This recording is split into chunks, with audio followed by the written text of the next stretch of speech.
Okay, so we're going to get into it because I got a lot of questions here for you, yeah, Jim. yeah. Can you share a bit about your background and how you got involved in the world of hockey scouting and performance coaching? Oh, long story. I was in Europe, was a terrible player in Europe, got paid to play, was fired as a player, made a deal to run the team instead of play for the team as a manager. That led to one thing after another. We graduated from the 3rd German league to the 2nd league, where I was general manager of a DEL2 team.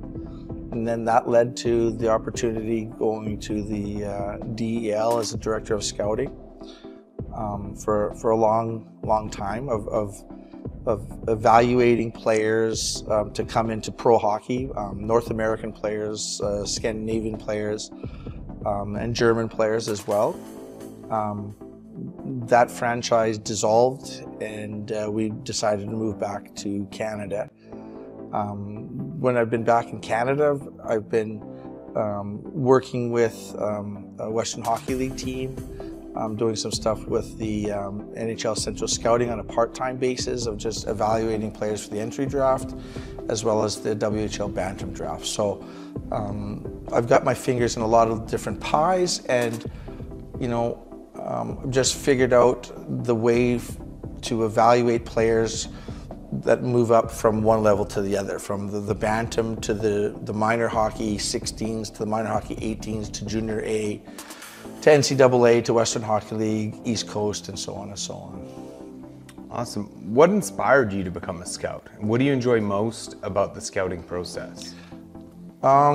Nothing inspired me to be a scout because I've been doing it my whole life, even as a kid. I was evaluating, looking. My tennis background, I've been evaluating players a long time. It's just the opportunity. I like helping players get better faster. So the scouting part, I found a little niche of the skill portion, and the skill coaches of today are doing a great job. The on-coach benching, the on-the-bench coaches are doing a great job in-game coaching, but getting players to use their skill set during the game is a little niche that I found. So in that scouting, I look for certain things that I want to see players do that I know translate to the next level, and they'll just be better players. It's so sad to see kids leave so much on the bench. And they could do so much more, and I want to help these kids get better. Maybe it's because I had no one helping me get better faster. I had to do everything myself and had no feedback. The feedback was either you played or you didn't. So I'm not sure. Could you explain your role as a performance coach and how it complements your scouting work? Yeah. The performance coaching part of it has made me a really good scout. By doing the video analysis that I'm doing, I start to see more and more and more and more things that I've missed. And then I just add that to my toolbox. I talk to players all the time about adding layers. If you've got this right now as a player, I want more. But then for my own job, I want more for myself too. So I'm looking at NHL, European pro players, AHL, to see what's actually happening. I'm not so worried about results of wins or losses. I want to see how they win or they lose. And by seeing what the players are doing, I put that into my scouting. So when I'm seeing a 14-year-old Bantam play, I'm going, okay, he's doing A, B, and C. I like that, but he's missing D, E, and F. And I try to help the players understand that everything is about their future value. It has nothing to do with potential. Potential is bullshit.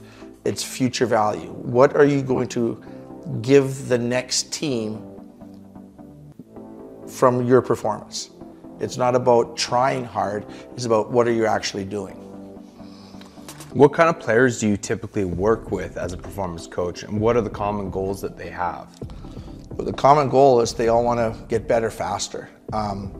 We've worked with East Coast players, American Hockey League players, NCAA, Western Hockey League players, a couple players in the Quebec Junior Hockey League, a player or two in the Ontario Junior League, and then in minor hockey from a bantam to 16s to under 18s. So it's mostly I call it dedicated hockey players. It's the player who is ready to go to the next level.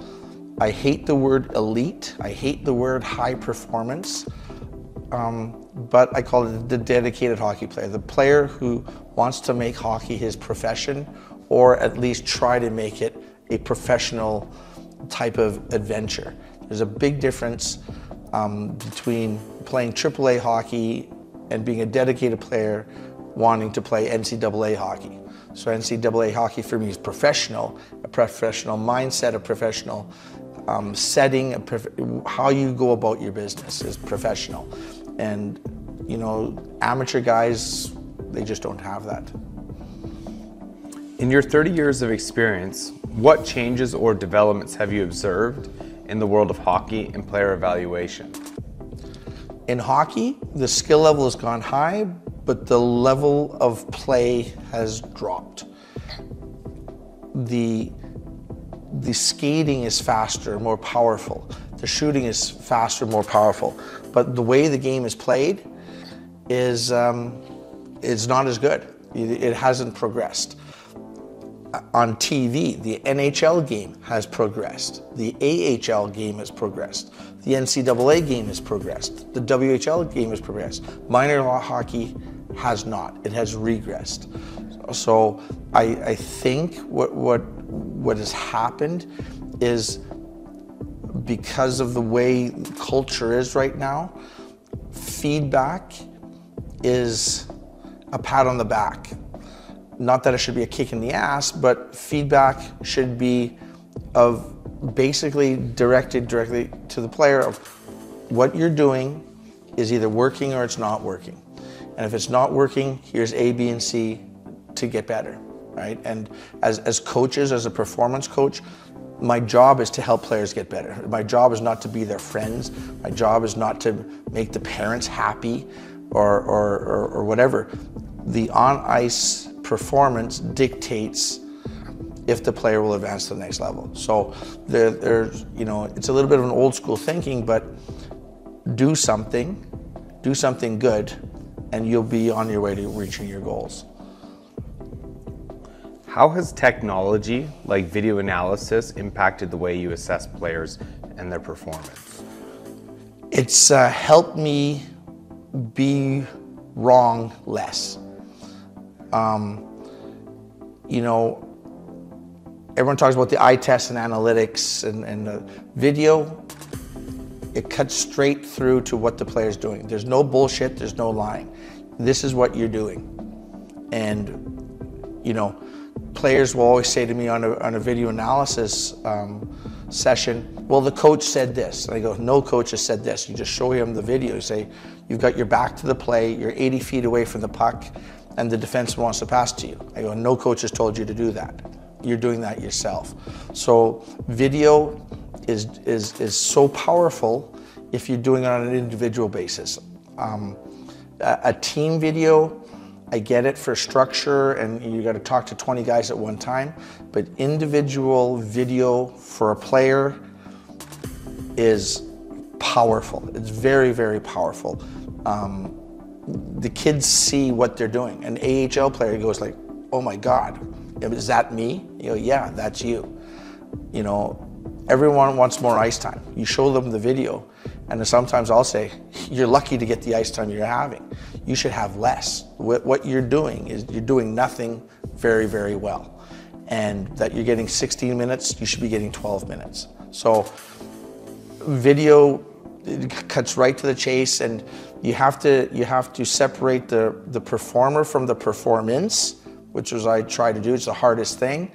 And once you do that, then the players, they can hear me, that I care, that I'm passionate, and I'm working with them in their best interest. Some of the things I'll say to kids, I'll say, I know you don't like what I'm telling you, but this is what you need to hear. This is the feedback. And feedback is such an important tool. What are the key qualities or attributes you look for when evaluating a player's potential? Potential. I hate the word potential. I like to use the word future value. I've seen players with potential be fantastic beer league players. Potential means nothing. I want to see kids get shit done. I want to see players get shit done. It's a skill that people don't accept as well as they should. Scoring goals is not getting shit done. It's, having a zone exit with the puck on your stick. It's having carrying the puck through the neutral zone. It's getting a zone entry. It's attacking the middle of the ice. Potential, yeah, he could potentially attack the middle of the ice. He can potentially carry it out of his own zone. Potential, no one cares about potential. I need future value. Can I see that this player will give the next team that he plays for value on the ice? I ask kids a lot of the time, why you? And why not the kid from Helsinki? Why not the kid from Boston? Why not the kid from Seattle? Why not the kid from Calgary? Why not the kid from Winnipeg? Why you? And all the kids say to me, I work hard. If I hear kids say that they work hard again, I'm gonna vomit. It's brutal. I need to see skating. I need to see puck touches. I need to see attempts of doing something. Too many players nowadays are very good at doing nothing. They'll have a nothing shift. They'll be out there for 38 seconds. They won't touch the puck, circle around, bang it off the boards, dump it in, and change. I need to see that players want to make an individual play that leads to a team play. Can you describe your process for helping aspiring hockey players prepare for the WHL draft or secure an NCAA scholarship? Oh, that's a good question.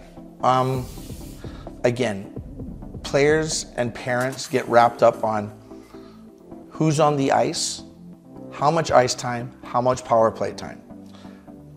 I don't care about any of that. I don't care who you're playing with. I don't care who you're playing against. I don't care if you play power play. I don't care if you play penalty kill. When you go into the NCAA or the Western Hockey League, you're going to be the 7th defenseman. You're going to be the 13th forward. You're going to have to earn a role. You're going to have 6 minutes of ice time. You're going to have to show in those 6 minutes why you deserve to get the 7th minute, the 8th minute. So I talk to the kids about the hockey truth. The hockey truth is that every player has assets. That's great. But utilizing your assets is crucial. And I need players to utilize the assets. If you're a defending defenseman that makes kill plays in the neutral zone, you've got to do that in your last year of Bantam, in your first year in the Western Hockey League. If you're a player, a forward that thrives below the goal line and makes seam passes to the front, that's great. You got to do that. You have to show something that you can do at a high rate of frequency that no one else does. It comes back to the question, why you? NCAA team has a roster of 26 players, Western Hockey League has 23 players. Why you? And if you're just saying, well, I'm a good kid, I'm a great teammate, I'm great in the room, and I work hard, you're screwed. You've got to show the organization what you bring to the table every day. What is the significance of the WHL draft? What advice would you give to players aspiring to be selected? The significance. I'm gonna, break a lot of hearts here. The significance is only if you're drafted in the first 110 picks. 22 teams, 5 rounds, 110. If you're taken 110th or later, there's zero significance to the WHL draft. The first 110 players, they have a shot at playing 100 games in the Western Hockey League.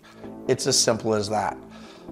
To be drafted means actually nothing. It's just the start of the next step. It just means someone sees something that they like, they've seen a frequency of it, and they want to see more of it.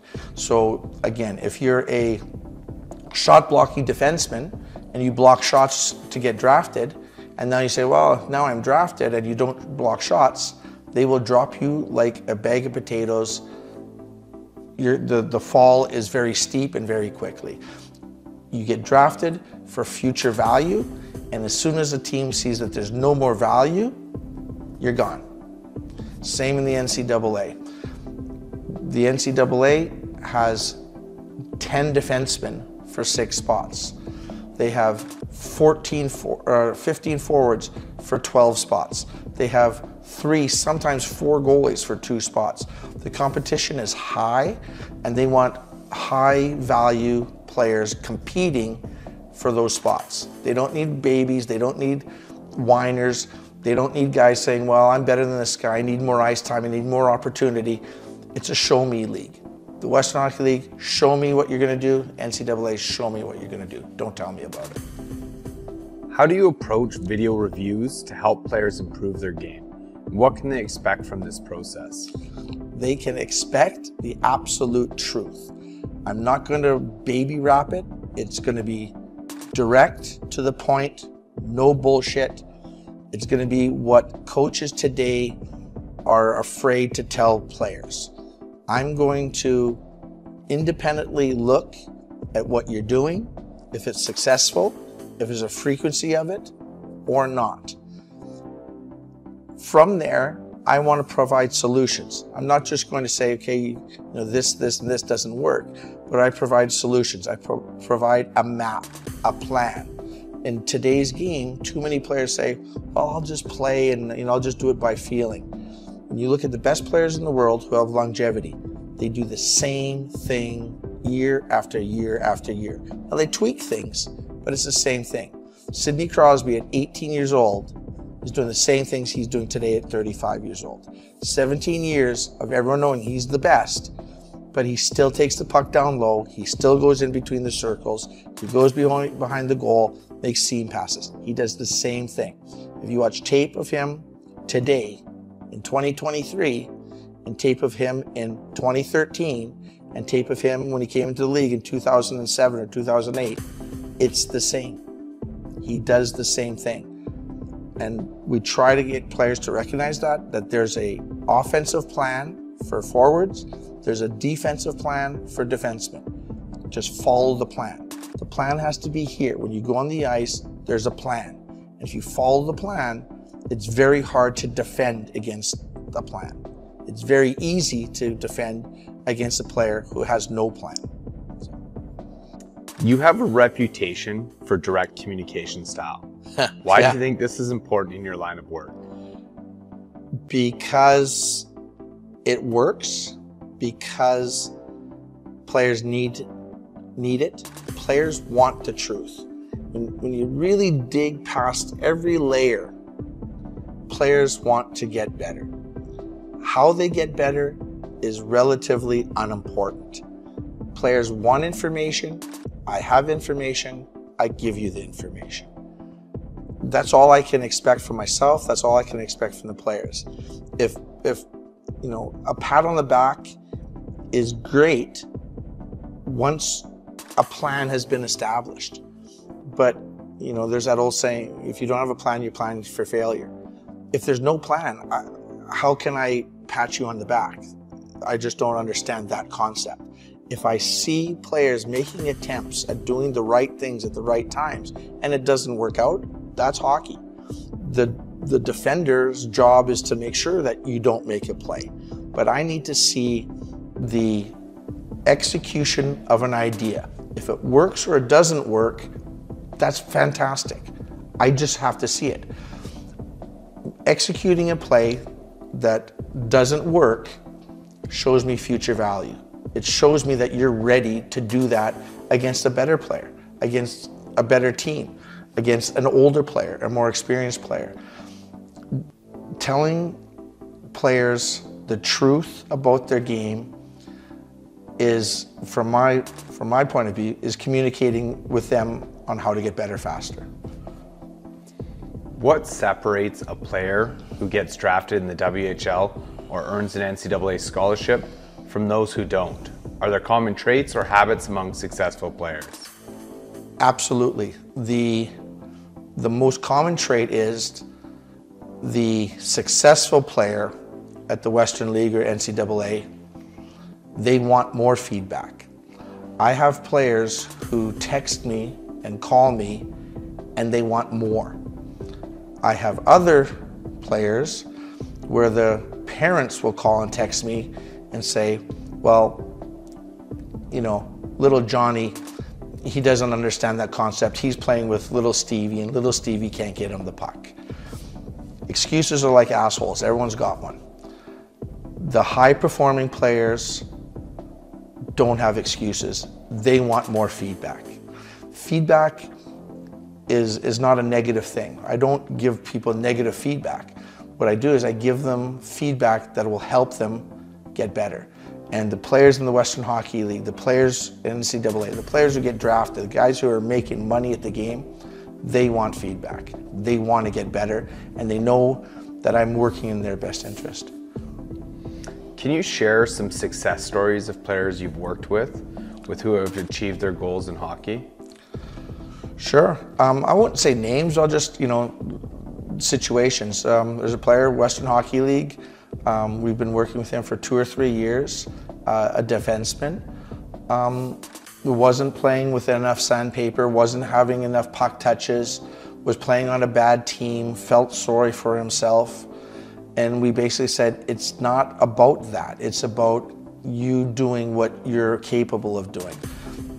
His puck touches per game went from about 10 to 14 per game touches, which is very, very, very low for a Western Hockey League team, to this year he's touching the puck about 30 times. The main change that he's made is understanding the distance between him and his teammates. The closer he is to his teammates, the easier it is to get the puck from his teammates. The easier it is for him to distribute it to his teammates. Work with a NCAA player, same thing. He went in, he was not playing. We asked him to be F1. When you're F1 all the time, you get noticed. You're closer to the net. Being F1 doesn't mean you're going to get the puck every time, but you're around the puck. And the more you're around the puck, the more success you're going to have. When you do have it, you can make a play towards the net. So we give players solutions of one, how to have a successful plan. Then they have to do their best to execute that plan. And most of the time, when they do the plan, things just roll. Because what I found with our 10X system, it's really hard to defend against the plan. It really is. And, players, they'll do it and they enjoy it, and, I enjoy watching them play. How does your role at 10X Hockey and your partnership with Atomic Hockey benefit players looking to enhance their skills and get noticed by scouts? Good question. Again, just by watching so many different levels of play and having a database of every player in the area, from the 14s up to the Western Hockey League, the one common trait is nipping in the butt, skating technical. The idea of working on your skating, on the nuts and bolts of skating, is so important. Having ice, playing on spring leagues and doing this and doing that and doing this is nice, but it's essential to have a technical base that is without flaws. If you have a flaw in your skating, you will be exposed one day. Sending players to Atomic to work on their technical attributes of skating is so important. It's so important. Secondarily, the shooting skills, the passing skills, the positioning of your stick, that's all nice. And that's also very important. But if you can't skate, If you cannot beat a man one-on-one, if you cannot defend against someone one-on-one with speed, agility, and aggressiveness, you're done. So the idea of working with a company that promotes technical work on the nuts and bolts of skating, it's what I need. I see so many players, you know, I want them to do A, B, and C, but I can't expect it because I see that they can't skate. If you can't get there, I can't tell you to do A, B, and C. But if you can get there, now I can help you out. What advice would you give to parents of young hockey players who aspire to play at the highest levels? Get out of the way. Parents are the greatest asset, but also the greatest disadvantage to a player's progress. Let the kid play. Give him the tools he needs to play, and get out of the way. It's simple as that. The parents that I've had contact with, they want to say something, they want to help, they want to do this, they want to do that, but it's more of a negative role. You're the finance minister, you're the taxi driver, you're the support coach.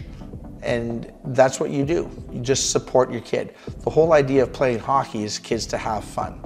It's not so that the mother or father can bitch to the coach about ice time. If you send text to the coach about ice time, if you bitch about ice time, if you say, well, my kid should be playing out of the power play, or I should be playing with this player, I should be playing with that player, the coach doesn't know what he's doing, your kid is getting a big X beside his name.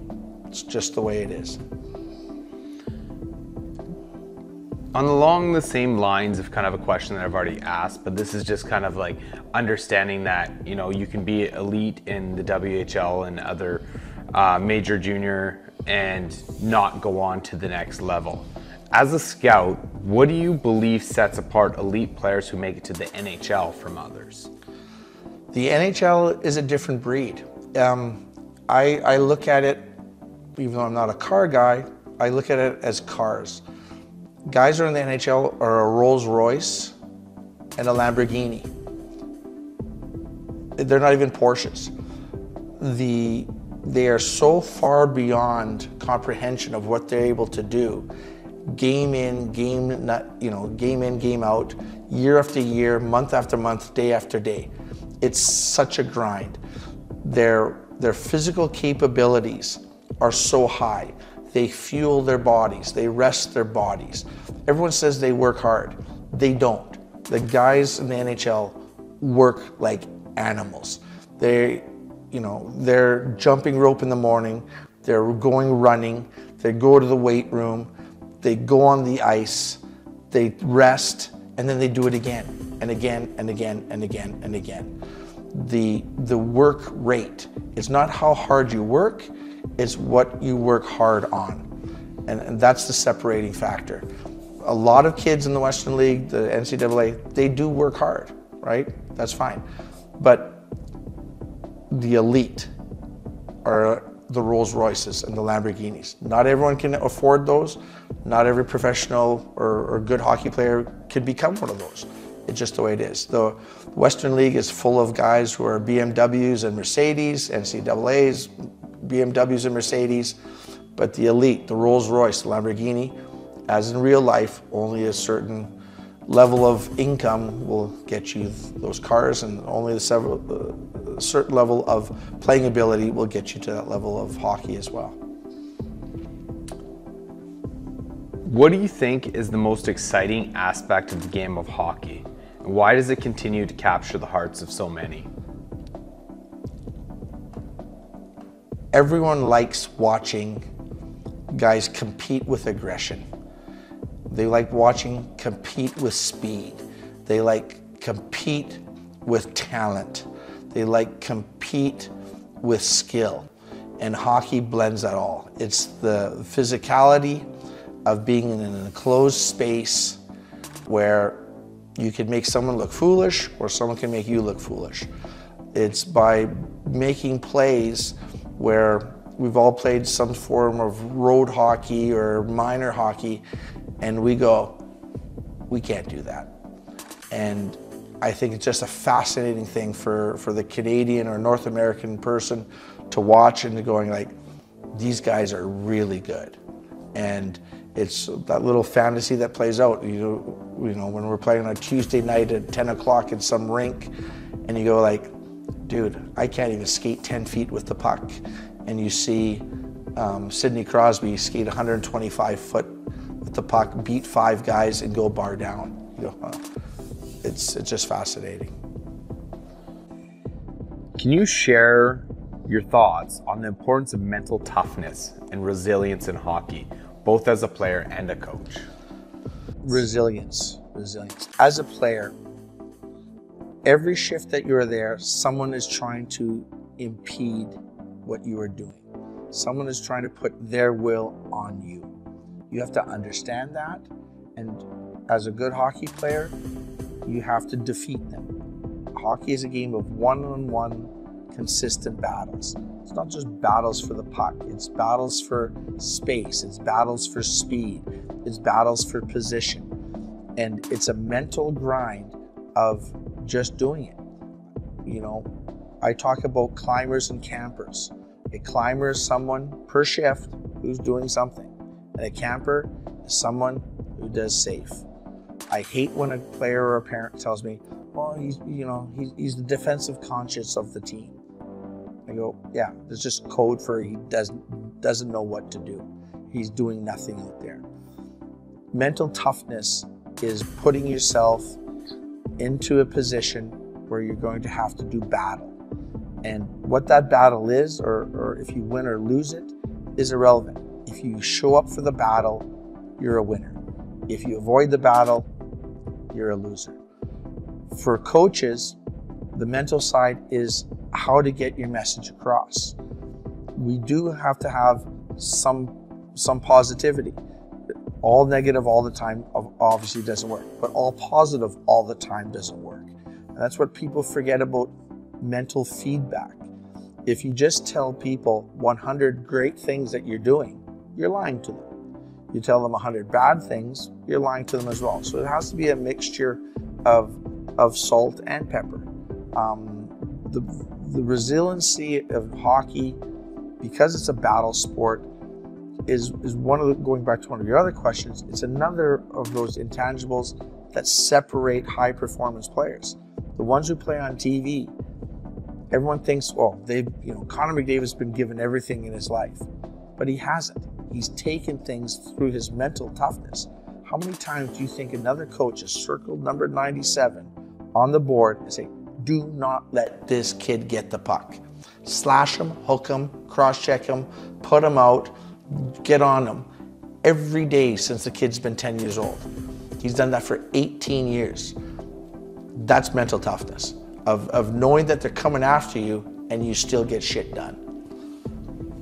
What services do you offer with Atomic Hockey, and how can players and families get in touch with you for your assistance?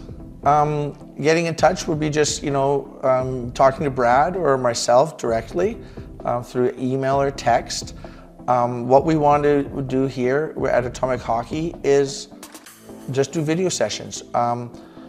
We need to have a certain amount of tape. I like to look at players having a minimum of 45 to 60 shifts so I can see frequency of events. So if we have tape, we can help you out, and we just get started. We evaluate what you're actually doing right now, and we provide solutions to that. Finally, what message or piece of advice would you like to leave aspiring hockey players and their families with as they pursue their dreams in this sport? You can always get better. Find someone who's going to tell you the truth on how to get better. Coaches today on your team are coaching to keep their jobs. Development is not their first priority. Winning is their first priority. Keeping their jobs is their second priority. Your development is their third priority. You're going to have to develop yourself. You have to find a system of development that puts you first. And the only person who cares about you is you. So when a guy like me asks you to do A, B, and C, it's about you. There's only one defender in the league that's your toughest opponent, and that's you. It's not the other the guy from the other team. You are your own developer, but you're also your own impediment. You got to get out of your way, give yourself a chance, and do something out there.